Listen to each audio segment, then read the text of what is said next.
Mesdames, Messieurs, bonsoir et bienvenue à ce bulletin d'information. Le Premier ministre Scott Moe est attendu cette fin de semaine dans la province après une mission de 7 jours qu'il a menée en Inde et le vice-président de l'Université de la Saskatchewan qui l'a accompagné lors de ce voyage en a profité pour signer des protocoles d'accord avec une université et 2 instituts de recherche.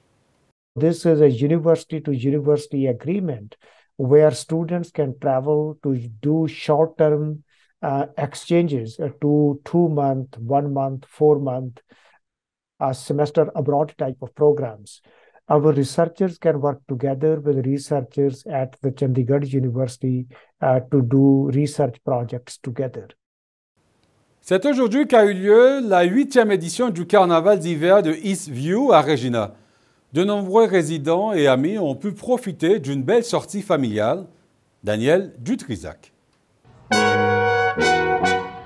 La journée a débuté avec un concert offert par l'Orchestre symphonique de Regina au gymnase du centre communautaire Eastview.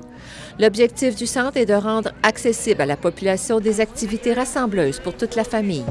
Denis Simard, directeur général du Centre culturel de Eastview, nous explique pourquoi le carnaval est important pour la communauté. Briser l'hiver essentiellement, l'hiver, puis surtout depuis COVID, avec l'isolement que les gens ont vécu, les activités qui reprennent un peu en présentiel sont difficiles à trouver et c'est important pour qu'on appuie la communauté. Donc on aime faire ça, ça coûte à rien, donc tout est subventionné. Ça nous permet d'avoir vraiment la chance de faire sortir les gens, passer une belle journée en famille, de le faire en communauté aussi, puis de commencer à recréer les liens là, qui sont importants pour toute société. Course à raquettes, hockey, ateliers d'art, sculpteurs de ballons, ils sont environ 600 personnes à participer cette année aux activités gratuites. Les familles en ont profité pour resserrer les liens et passer du temps de qualité ensemble, loin des écrans. Oyanifi Kafilat explique que cette activité a permis à ses enfants de passer un moment en famille et que ce souvenir va durer longtemps pour eux. De son côté, Jackie Wong indique que c'est bien de sortir avec toute la famille. Il fait beau et passer du temps avec eux sans être devant la télé est toujours agréable. Mais il n'y a pas que les familles qui en ont profité. La police de Regina s'est fait un point d'honneur d'être présente afin de tisser des liens et de se rapprocher de la communauté, comme l'explique le policier Daniel Gomez.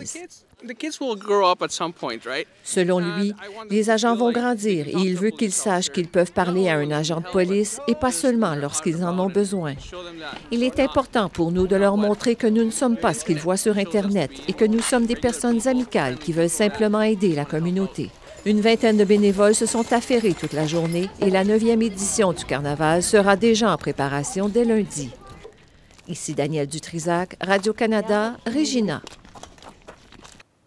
L'ancien gardien de but des Broncos de Humboldt est maintenant un champion du monde d'aviron en salle. Jacob Wasserman, devenu athlète de ski nautique adapté, a récemment remporté l'or dans son épreuve au championnat du monde d'aviron en salle qui ont eu lieu à Mississauga, en Ontario, le 25 et 26 février. Le jeune homme de 23 ans est devenu paraplégique après la collision entre l'autocar de son ancienne équipe et un camion semi-remorque en avril 2018. Il espère pouvoir participer un jour aux Jeux paralympiques.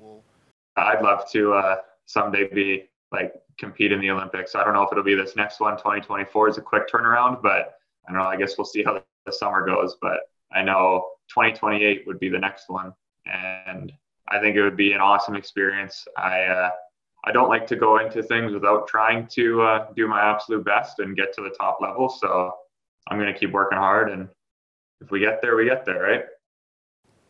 L'Orchestre symphonique de Regina peine à remplir les salles de spectacle, ce qui le pousse à annuler 3 de ses spectacles prévus en avril.